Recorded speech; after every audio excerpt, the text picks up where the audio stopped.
आज का जो टॉपिक है वो है अपना रेक्टेंगुलर और यूनिफॉर्म। ये स्पेलिंग यहाँ थोड़ा सा मिस्टेक है, ठीक है।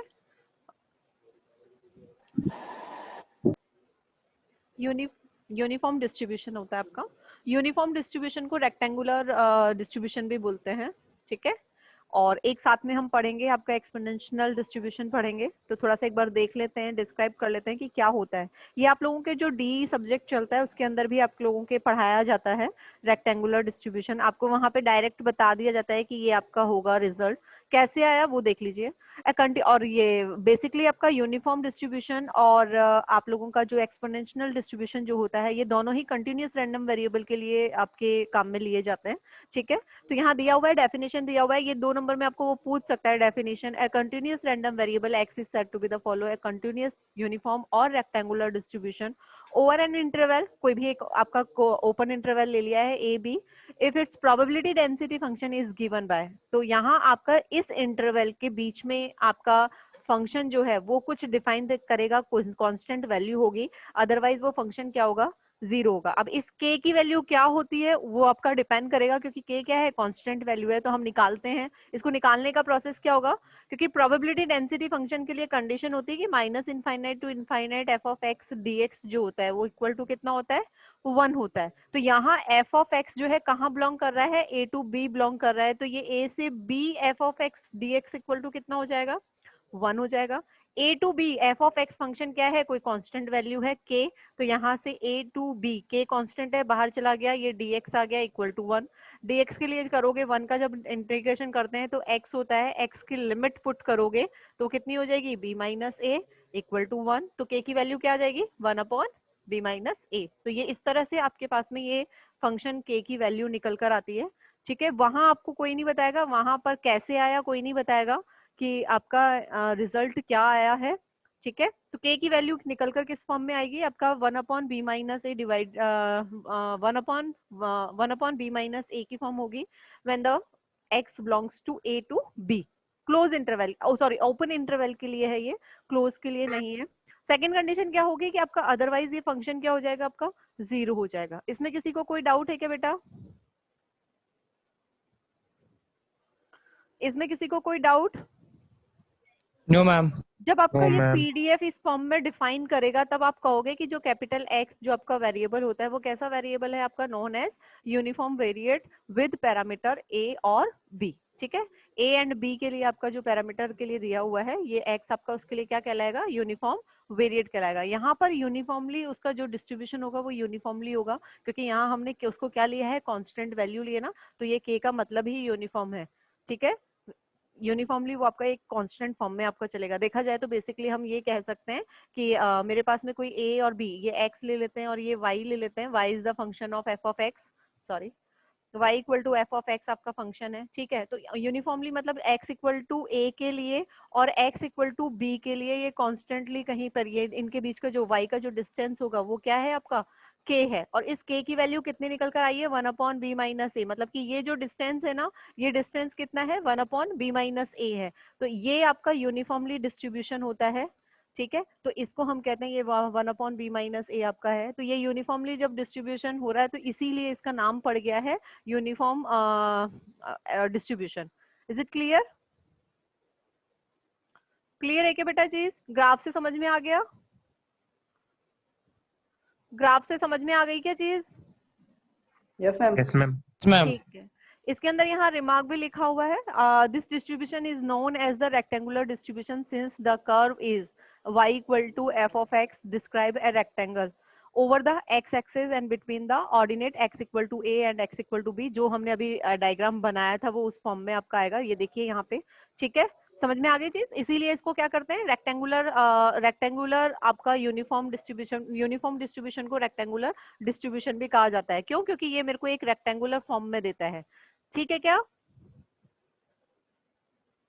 नेक्स्ट देखिए, इसके अंदर हमारे पास में सेकंड कंडीशन क्या दी हुई है, आपके 2 रिमार्क्स हैं। एक रिमार्क आपका रेक्टेंगुलर डिस्ट्रीब्यूशन के लिए हो गया, सेकंड रिमार्क यहाँ दिया हुआ है कि आपके पास में मान लीजिए कि यूनिफॉर्म जो वेरिएट है उसका इंटरवल जो है इंटीजर फॉर्म में गिवन हो, ठीक है, तो उस कंडीशन में मेरा पीडीएफ क्या हो जाएगा, प्रोबेबिलिटी डेंसिटी फंक्शन क्या हो जाएगा, F of x equal to 1/2a, क्योंकि आपका ये क्या होता है, b माइनस ए होता है, तो ये a है और ये b है, तो b की जगह a रिप्लेस करोगे और a की जगह माइनस ए रिप्लेस करोगे तो माइनस और माइनस प्लस हो जाएगा, तो वो 1/2a में कन्वर्ट हो जाएगा। क्लियर है क्या बेटा? क्योंकि कई बार क्वेश्चन के अंदर आपको इंटरवल जो है वो इस फॉर्म में भी देगा। ठीक है, नेक्स्ट चले क्वेश्चन ले लेते हैं इसका, ये सॉरी इसका पहले सबसे पहले आप ये लेते हो मोमेंट जनरेटिंग फंक्शन पढ़ लेते हैं कि क्या होता है, किस तरह से निकालना है। Moments end moment generating function, mean and variance. Mean and variance निकालना बहुत जरूरी है क्योंकि एग्जाम में पूछ लेता है और इस पे बेस्ड क्वेश्चंस भी होते हैं। तो यहाँ देखिए मोमेंट और मोमेंट जनरेटिंग फंक्शन पढ़ते हैं पहले। मोमेंट्स जो होते हैं वो हमारे किस फॉर्म में गिवन होते हैं,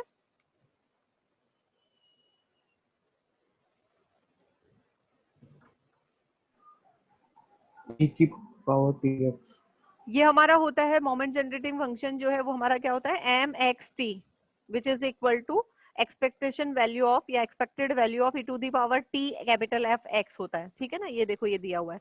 अब यहाँ पे ये किसके फॉर्म में होगा, यूनिफॉर्म आपका कंटिन्यूअस रैंडम वेरिएबल है तो ये आपका किस में कन्वर्ट जाएगा, X into F of X में कन्वर्ट होगा, dx होगा। यहाँ x की जगह e to the power t minus X है तो ये माइनस इनफाइनाइट टू इनफाइनाइट इसको लिखोगे e to the power T X, और यहाँ f ऑफ x dx लिखने में आएगा। f ऑफ x कौन सा वाला, जो पीडीएफ यहाँ पर हमने निकाला है वो, तो पीडीएफ कितना है हमारा f of x 1/b minus A निकाला है ना, 1/b माइनस ए अभी थोड़ी देर पहले निकाला था, तो यहाँ वैल्यू पुट करोगे तो 1/b माइनस ए तो बाहर चला गया। लेकिन ये फंक्शन कब डिफाइन हो रहा है, जब मेरा इंटरवल a से b के लिए था, x इक्वल टू a से b के लिए था, तो 1/b minus a constant value तो बाहर चले गई, e to the power t x dx रह गया। ठीक है, अब इसका क्या करना है, मुझे इंटीग्रेशन करना है, तो इंटीग्रेशन करोगे तो e to the power tx का e to the power tx होता है, लोअर लिमिट और अपर लिमिट जब रखोगे साथ में आपका t कांस्टेंट की तरह रहेगा तो t डिवीजन में आ जाएगा। ठीक है, तो ये 1/t b माइनस ए बाहर चला गया, e to the power tx इसके लिमिट लग लाएगी a टू b, तो b और a जब आप यहाँ रखोगे तो आपके पास में रिजल्ट क्या आएगा, e to the power bt minus e to the power at divided by t multiply b minus a। इसमें किसी को कोई डाउट, इसमें किसी को कोई डाउट?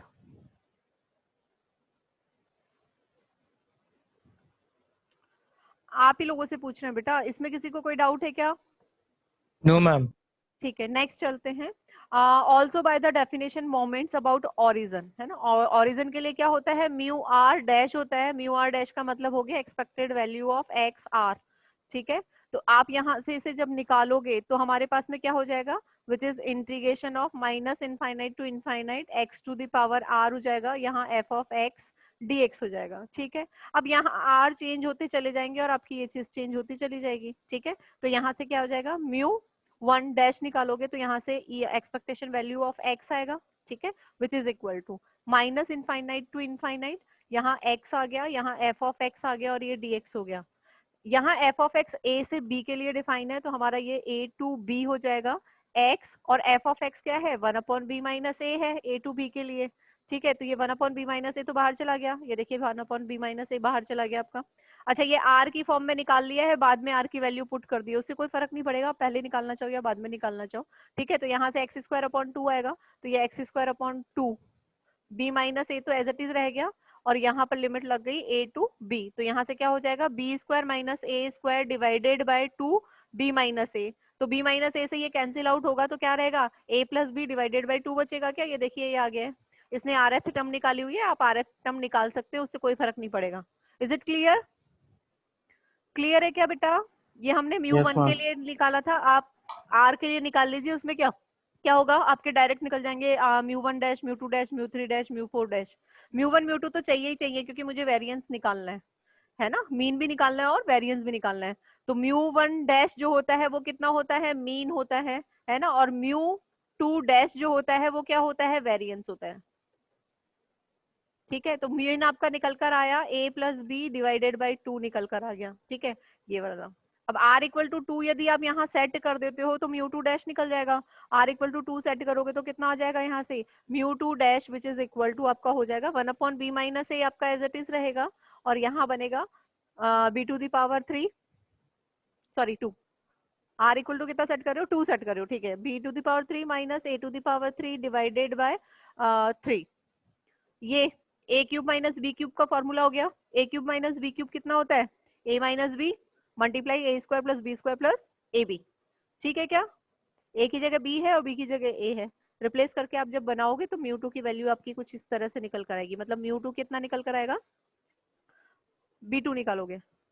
अच्छा एक चीज और, जो वेरिएंस होता है आपका, वो वेरिएंस आपका होगा mu two dash minus mu one dash, sorry हमने यहाँ गलत कर दिया था, ये आपका क्या होगा, वेरिएंस इक्वल टू होता है आपका म्यू टू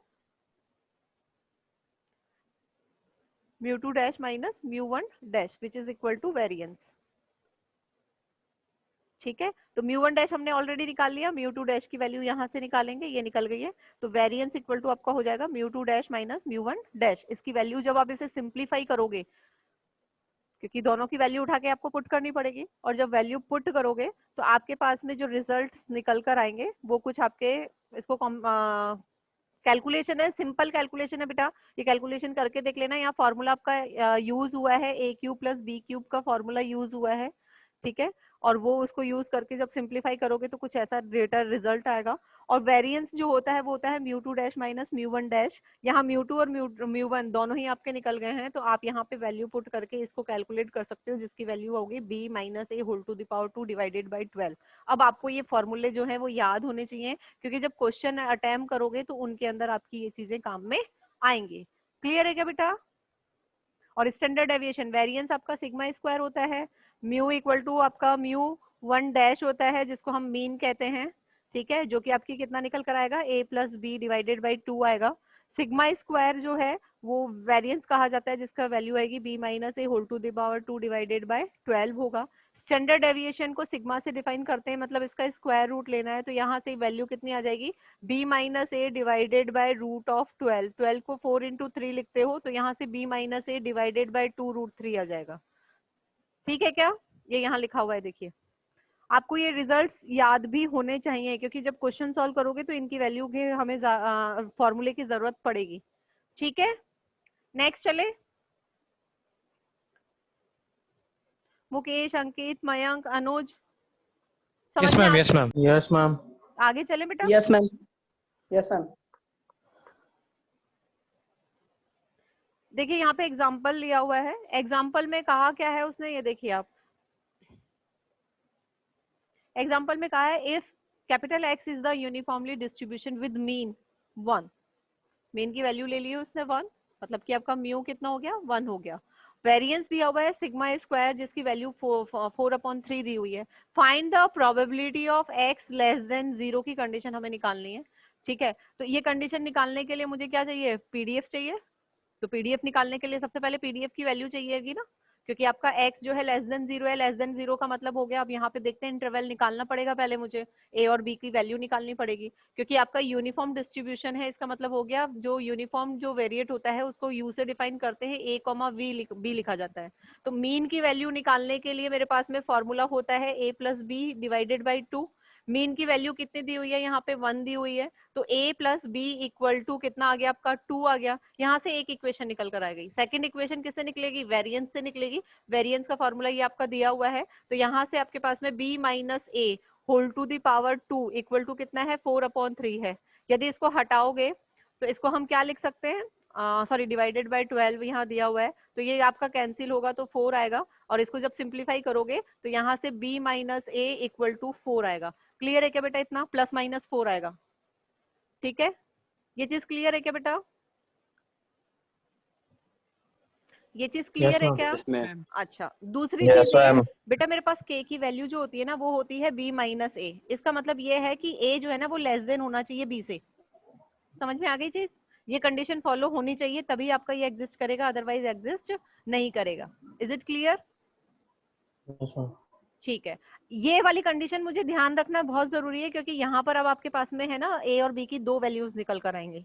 ठीक है, तो a की वैल्यू पहले हम इसको +4 ले लेते हैं और एक बार -4 ले लेते हैं, तो +4 लोगे, जब यहाँ से +4 लोगे तो हमारे पास में क्या बनेगा, a plus b equal to 2 है ना, और माइनस का a प्लस का b इक्वल टू 4, प्लस का ले लिया मैंने साइन, तो ये कैंसिल आउट हुआ, तो 2b इक्वल टू 6 आया, b इक्वल टू 3 आ गया, है ना, b इक्वल टू 3 इसमें इक्वेशन में पुट करोगे तो a इक्वल टू मेरे पास -1 आएगा। ये वाली कंडीशन आएगी क्या, यहाँ लिखी हुई भी है, ठीक है। यहाँ पे ये कंडीशन को फॉलो कर रहा है कि मेरा ए जो है वो लेस देन है बी से, ये फॉलो कर रहा है, इसका मतलब मेरा 4 तो हो ही गया। अब -4 भी पुट करके देख के रख लो कि ये कंडीशन सेटिस्फाई हो रही है या नहीं हो रही है। तो उसके लिए क्या करोगे, आपके पास में कंडीशन है a plus b equal to कितना है 2 है, तो -a प्लस का b इक्वल टू माइनस का 4 आएगा। इसको कैंसिल करके यहाँ से 2b इक्वल टू कितना निकलेगा, माइनस का 2, मतलब b इक्वल टू कितना हो गया, -1 हो गया। -1 जब यहाँ पुट करोगे तो a की वैल्यू 3 आएगी, जो कि क्या है, ग्रेटर देन b है, ठीक है क्या। इसका मतलब ये हो गया कि ये कंडीशन तो मेरी फॉलो होगी ही नहीं। यहाँ पे हम सिर्फ वैल्यू क्या लेंगे, प्लस का 4 लेंगे और उसी से आपका रिजल्ट निकालेंगे। क्लियर है बेटा, समझ में आ गया कि मुझे a इक्वल टू -1 और b इक्वल टू 3 क्यों लिया, क्योंकि मेरे पास में k की वैल्यू जो हमारा जो फंक्शन दिया हुआ है f ऑफ x जो pdf आपका होता है 1/k, जो हम एक यूनिफॉर्म कंटिन्यूअस फंक्शन लेते हैं a less than x less then b, ठीक है। यहाँ आपका ये अदरवाइज ये कंडीशन होती है ना। अब इसके अंदर ये जो k है ये यूनिफॉर्मली है, मतलब कि यहाँ पर k की वैल्यू हमने जब निकाली थी वो मेरी कितनी आई थी, 1/b माइनस a आई थी। अब ये मेरा कांस्टेंट वैल्यू है, इट मींस ये चेंजेस नहीं हो सकता। ये चेंज नहीं होगा तो इसमें कंडीशन कब एग्जिस्ट करेगा, जब मेरा a लेस देन b की कंडीशन होगी तभी एग्जिस्ट करेगा। तो हम यहाँ पे pdf की बात कर रहे हैं, तो यहाँ 1/b माइनस a तभी आएगा जब मेरा a जो है वो लेस देन हो b से। तो ये हमने उसको फॉलो करके यहाँ से ये बना लिया। अब यहाँ से hence PDF of x is given by, तो मेरे पास में यहाँ पे रिजल्ट आ गया ना। तो b माइनस ए करोगे, b की वैल्यू कितनी है 3 है और a की वैल्यू कितनी है -1 है, तो b माइनस ए है, तो a यदि माइनस में है तो b प्लस ए में कन्वर्ट हो जाएगा, तो ये 1/4 देगा। अब इंटरवल भी पता चल गया, a और b की वैल्यू पता चल गई, तो a less than x less then b होता था, तो a की जगह -1 रखोगे, b की जगह 3 रखोगे। किसी को कोई डाउट? नो किसी मैम। को नहीं है, ठीक है। अब क्या करना है मुझे, अब ये तो मेरा फंक्शन निकल गया, पीडीएफ निकल गया। उसने जो पूछा था मुझे क्या निकालनी है, probability of x less than 0 निकालनी है ना। लेस देन 0 की कंडीशन का मतलब हो गया कि मेरे पास में यहाँ इंटरवल जो है वो 0 से -1 से लेके और 0 तक जाएगा। मेरे को ये वाला निकालना है, लेस देन 0 वाली कंडीशन निकालनी है, क्योंकि बाकी तो फिर 1 और 2 और 3 के लिए रहेगा, है ना। -1 से लेके कहाँ तक जाएगा, 0 तक। तो hence probability of x less than 0 integration of आपका lower limit is -1 and upper limit is 0, f of x dx हो जाएगा, ठीक है। अब यहाँ से इसको वैल्यू पुट करके कैलकुलेट कर दो, जो भी रिजल्ट आएगा वो इसकी प्रोबेबिलिटी निकल जाएगी। इज इट क्लियर, समझ में आ गई क्या बेटा। क्वेश्चन यदि आता है तो किस टाइप का आएगा, Yes, ma'am. और ये यदि नेट और गेट में भी यदि क्वेश्चन आता है तो इसी टाइप से आएगा। तो ये कैलकुलेशन जो है वो फटाफट होनी चाहिए, आपको रिजल्ट्स जो है डायरेक्ट याद होने चाहिए, क्योंकि वहां निकालने नहीं बैठोगे तो आपकी ये मीन और वेरिएंस जो है, मेन है आपके ये रिजल्ट्स डायरेक्ट भी पूछ लेता है और आपको आने भी चाहिए, ठीक है ना। क्वेश्चन में मैम इसमें x का प्रोबेबिलिटी लेस देन 0 इसलिए लिमिट 0 तक लिया। हाँ, यहाँ x के लिए हमें कंडीशन क्या दी हुई है, हमारे पास में प्रोबेबिलिटी है ना x लेस देन 0 की निकलवाई है, तो x लेस देन 0 का मतलब हो गया -1 और 0, 1 2 और 3। इसका मतलब रेंज कहाँ जाएगी, यहाँ जाएगी, और यहाँ रेंज कब जाती है, जब आपका x ग्रेटर देन 0 होता, ठीक है। ओके। ठीक है, आगे चलें। क्वेश्चन समझ में आ गया ना, इस टाइप का क्वेश्चन यदि आता है तो बना लोगे ना। अच्छा देखो आपका यहाँ पे कुछ रिजल्ट्स जो है डायरेक्ट यूज हुए हैं, जो हमने अभी नॉर्मल डिस्ट्रीब्यूशन में रिजल्ट्स बनाए होंगे, मैंने आपको पीडीएफ सेंड नहीं करी, कोई बात नहीं, कर देंगे, उसमें एक बार रिजल्ट्स देख लेना।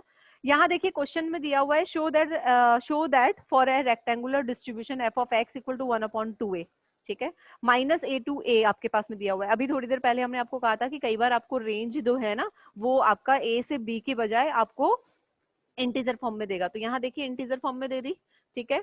The mgf about origin is 1/80, यहाँ ये भी दे दिया है 1/80 मल्टीप्लाई साइन हाइपरबोलिक 80, ठीक है। Also show that the moments of even order are given by mu 2n equal to a to the power 2n divided by 2n plus 1, ठीक है ना। तो मुझे ये चीज प्रूफ करके बतानी है।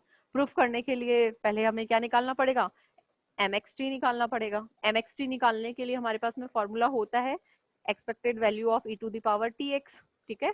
और यहाँ से आपका जब इसमें मोमेंट जनरेटिंग फंक्शन में हम आपका यूनिफॉर्म डिस्ट्रीब्यूशन यूज कर रहे हैं, तो यहाँ से हमारा जो mxt होगा एक्सपेक्टेड वैल्यू, उसको हम इस तरह से लिखेंगे, ठीक है ना।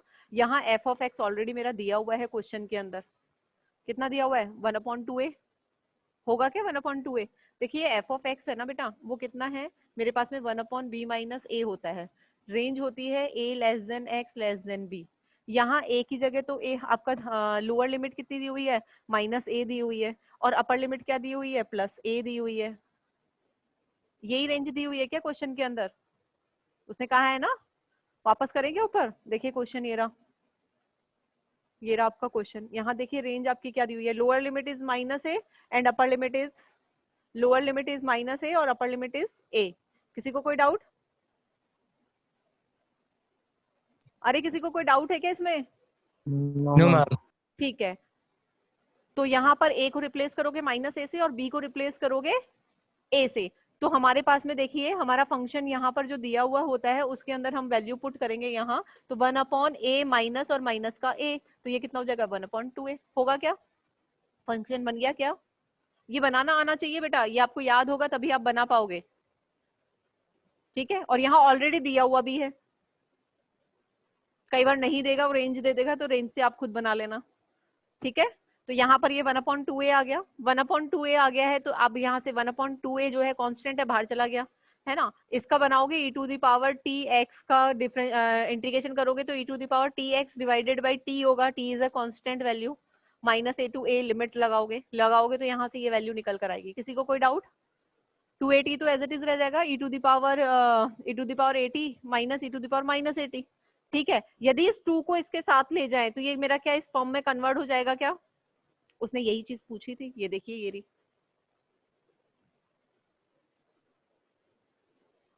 हेंस प्रूव हो गया ना। कोई डाउट, क्योंकि ये फॉर्मूला जो होता है ना, यहाँ आयोटा नहीं है, तो ये किसका फॉर्मूला हो जाएगा, साइन हाइपरबोलिक एटी का फॉर्मूला हो जाएगा, ठीक है। e Yes, to the ma'am. Power iota minus e to the power minus iota divided by 2 iota यदि होता तो वो साइन 80 का फॉर्मूला, साइन थीटा का फॉर्मूला होता। लेकिन यहाँ पर आयोटा नहीं है, इमेजिनरी पार्ट नहीं है, किस फॉर्म में दिया हुआ है e to the power 80 minus e to the power -80 divided by 2 दिया हुआ है। तो ये किसका फॉर्मूला होता है, साइन हाइपरबोलिक 80 का होता है। तो आपको ये रिजल्ट याद होना चाहिए, तभी आप लिख पाओगे। तो ये आपका हेंस प्रूव हो गया, फर्स्ट वाली कंडीशन प्रूव कर दी हमने। सेकंड क्या शो करना था, मोमेंट ऑफ इवेंट और इज गिवन बाय, हमें mu 2n equal to a to the power 2n divided by 2n plus 1 हमें बताना है। तो हम जो हमारा मोमेंट जनरेटिंग फंक्शन है ना, इसी को लेके काम करेंगे। तो ये 1/t तो एज इट इज रह गया। ये साइन हाइपरबोलिक 80 जो होता है उसका फॉर्मूला होता है sine hyperbolic x equal to होता है x plus x cube divided by factorial 3 plus x to the power 5 divided by factorial 5 up to so on. याद रह जाएगा, x की जगह रिप्लेस कर देना 80, तो यहाँ करोगे तो 1/80 तो है ही, ये आपका 80 प्लस 80 का whole cube divided by factorial 3 plus 80 whole to the power 5 divided by factorial 5 up to so on. Sine का होता है ना वैसा ही होता है, लेकिन इसमें सारी वैल्यूज पॉजिटिव आएंगी। इज इट क्लियर बेटा, बताओगे तभी तो हमें पता चलेगा, Yes, ma'am. ठीक Yes, है। ma'am. अब इस 80 को क्या करोगे, अंदर मल्टीप्लाई करोगे तो आपके पास में रिजल्ट बनेगा 1 plus 80 whole to the power 2 divided by factorial 3 80 whole to the power 4 divided by factorial 4 up to so on. तो यहाँ से अब देखिए पावर इवन है, तो a to the power 2n और t to the power 2n divided by factorial यहाँ पे कितना है, ऑड आ रही है, तो इसको हम लिख सकते हैं 2n प्लस 1 लिख सकते हैं। तो ये इसने nth टर्म लिख ली है, ये जरूरत पड़ेगी मुझे इसलिए,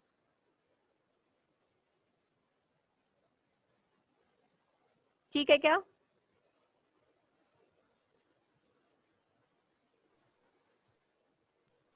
Yes, ma'am. Yes ma'am. आगे चले,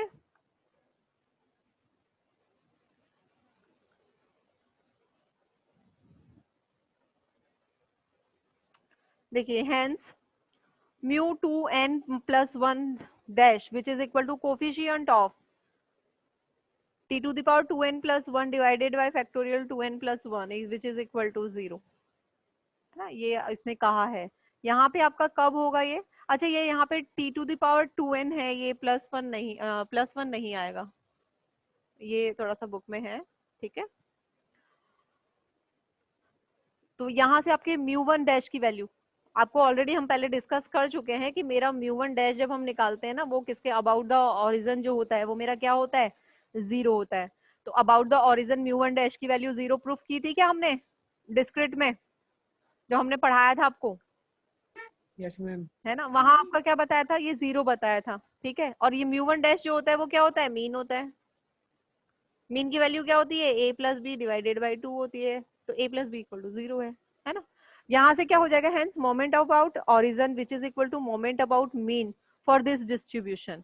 हम यहाँ से क्या कह सकते हैं, आपका ये मोमेंट अबाउट ओरिजिन जो होता है म्यू आर डैश हो गया, ये म्यू आर डैश कर देते हैं, है ना, विच इज इक्वल टू, और मोमेंट अबाउट मीन को हम किससे लिखते हैं, म्यू आर से डिफाइन करते हैं, विच इज इक्वल टू 0। ये 0 कब होगा, जब आपका ये ऑड होगा। अदरवाइज यदि इवन होता है, इन केस यदि इवन होता है तो ये आपको कोई ना कोई वैल्यू देगा। यहाँ पे देख लीजिए, इवन है तो मेरे पास कोई वैल्यू है, ऑड है तो वैल्यू 0 है। Is it clear? क्लियर है क्या बेटा? Yes. तो Yes, यहाँ ma'am. पर भी हमारा ये +1 रह जाएगा। +1 क्यों लिया हमने, क्योंकि यहाँ पे क्या है, 2n+1 है ना। 2n+1 जो है वो मेरा क्या है, म्यू आर 2n+1 इवन है, ऑड है, ऑड।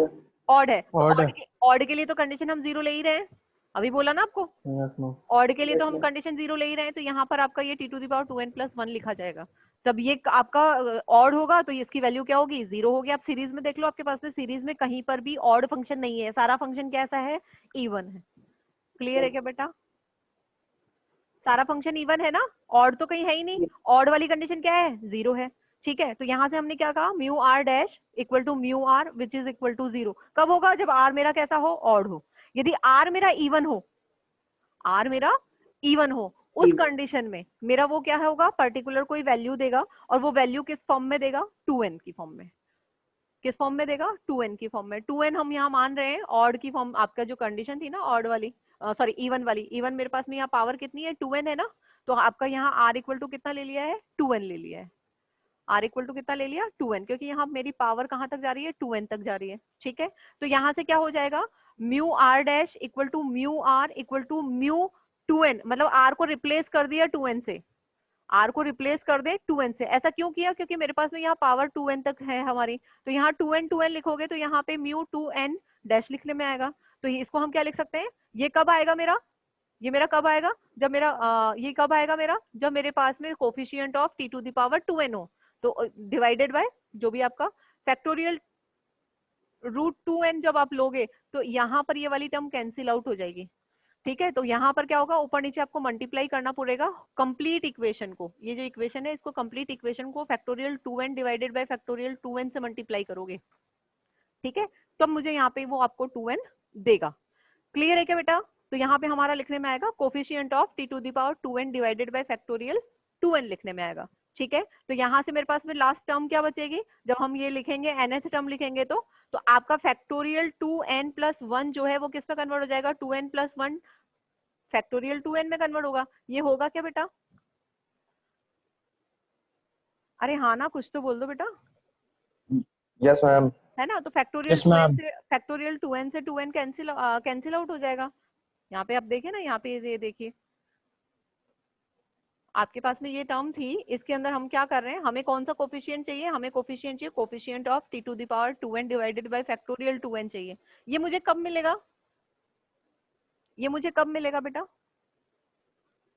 जब हम इस कंप्लीट इक्वेशन को factorial 2n divided by factorial 2n से मल्टीप्लाई करेंगे, तभी तो मिलेगा ना मुझे।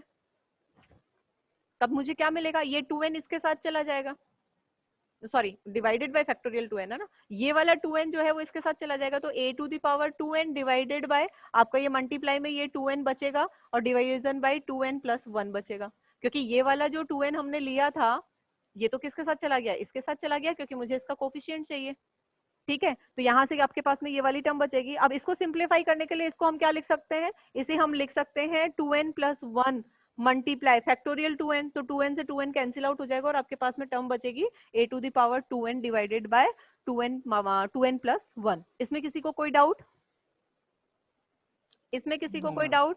तो इट मींस आपका No, ma'am. Mu 2n equal to क्या आ जाएगा, ये चीज आ जाएगी जो इसने प्रूफ करवाई थी, वही चीज हमने इसको प्रूफ कर दी है। यही तो पूछा था उसने, क्वेश्चन में यही पूछा था क्या?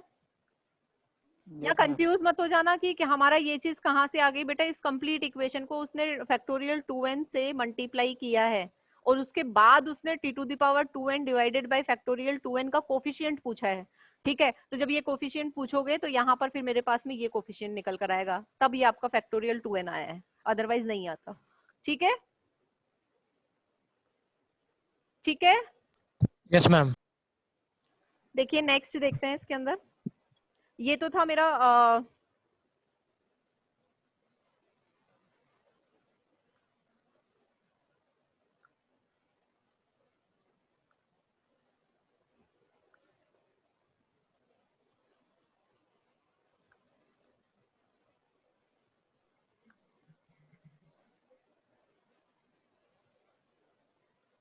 ये देखिए 2n equal to a to the power 2n divided by 2n plus 1, यही तो प्रूफ करना था जो हमने ये प्रूफ कर दिया। ठीक है,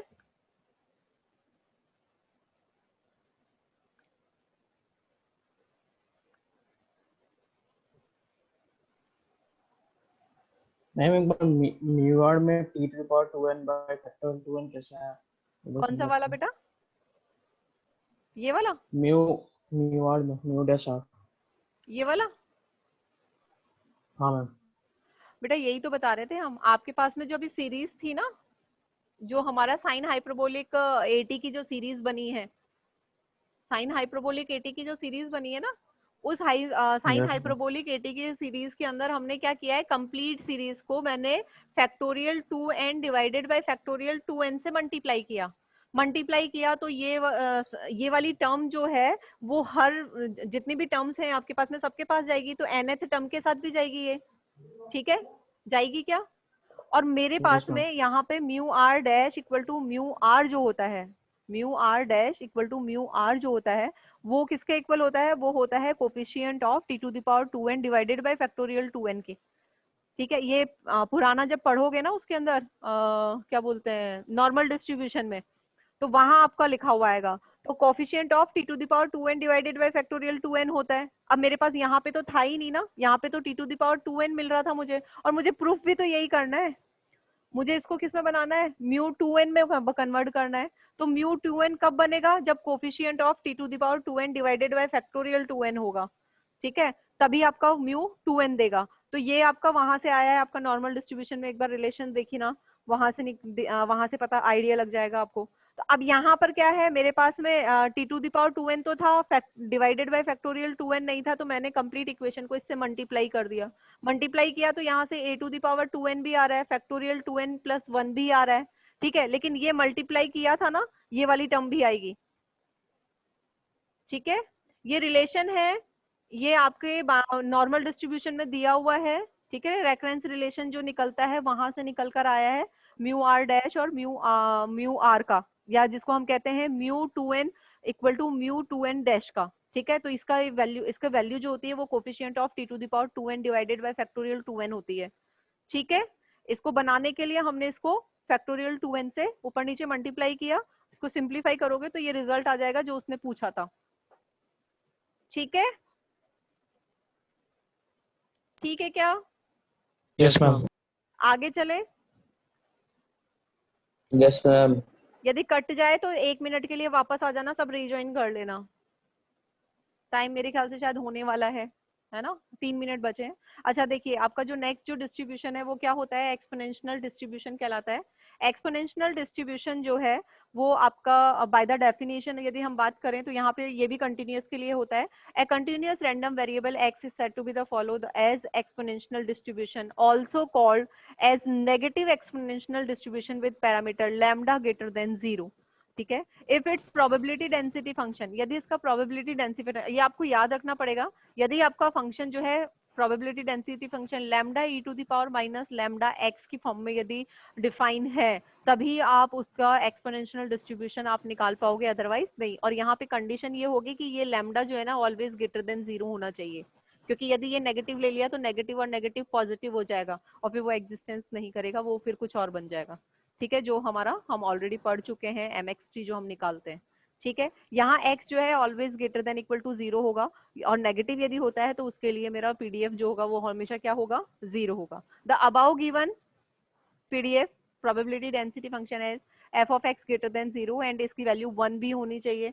तो 1 होनी चाहिए, तो उसको कैलकुलेट करने के लिए मेरे पास रिजल्ट है 0, ये आपका 0 से इनफाइनाइट है ना, तो 0 से infinite f of x dx होगा। f ऑफ x की वैल्यू कितनी है, lambda e to the power minus lambda है, तो लैम्डा तो बाहर चला गया, e to the power minus lambda x रह गया, है ना। तो e to the power minus infinite जो वैल्यू होती है वो होती है टेंस टू 0, तो इसकी वैल्यू 0 कंसीडर करोगे, और e टू द पावर 0 की वैल्यू क्या होती है, 1 होती है। तो यहाँ से आपका ये 1 निकल कर आएगा, क्योंकि नेगेटिव वैल्यू आपका यहाँ पे माइनस लैम्डा भी देगा, है ना, इंटीग्रेशन में। ये माइनस लैम्डा से लैम्डा कैंसिल हो जाएगा, और लोअर लिमिट के लिए एग्जिस्टेंस है, तो लोअर लिमिट में भी नेगेटिव साइन आएगा, और यहाँ भी -1 है, तो वो मेरे को क्या दे देगा, प्लस साइन दे देगा। तो इस तरह से आपका ये 1 आपका निकल कर आएगा। ये डेफिनेशन पूछ सकता है, ठीक है। नेक्स्ट देख लीजिए, इसका मीन और वेरिएंस जो है वो निकालने का प्रोसेस है। Moments and moments generating function यहाँ दिया हुआ है, वही mxt निकालना है। mxt equal to expectation value of, आपके पास में दिया होता है e to the power tx, तो यहाँ वैल्यू पुट करोगे, f ऑफ x की वैल्यू क्या दी हुई है, ये है, और फंक्शन जो है माइनस इनफाइनाइट की बजाय 0 से इनफाइनाइट जाएगा, तो ये 0 से infinite e to the power tx lambda e to the power minus lambda x dx हो जाएगा। लैम्डा कांस्टेंट था, बाहर चला गया, यहाँ ये आपका ऐड हो जाएगा, पावर ऐड हो जाएंगी क्योंकि बेस आपका सेम है, ठीक है। इसका इंटीग्रेशन करोगे तो e to the power minus 8x का जो होता है वो होता है e to the power minus ax divided by minus a, तो यहाँ a की वैल्यू क्या है, लैम्डा माइनस t, तो ये वैल्यू आ गई आपकी, है ना। यहाँ से वैल्यू पुट करोगे तो ये e to the power minus infinite तो 0 हो जाएगा, और ये 0 जब यहाँ पुट करोगे तो ये तो 1 देगा, तो यहाँ से आपका लैम्डा माइनस टी बचेगा, तो ये आपका lambda divided by lambda minus t, where lambda always greater than t. ये तभी एग्जिस्टेंस में होगा जब मेरा लैम्डा जो है ग्रेटर देन टी होगा। इज इट क्लियर, या ऑलरेडी हम डिस्कस कर चुके हैं, ये सेम वैसा ही है जैसा हमने अभी पहले भी पढ़ा था। आपका ये यूनिट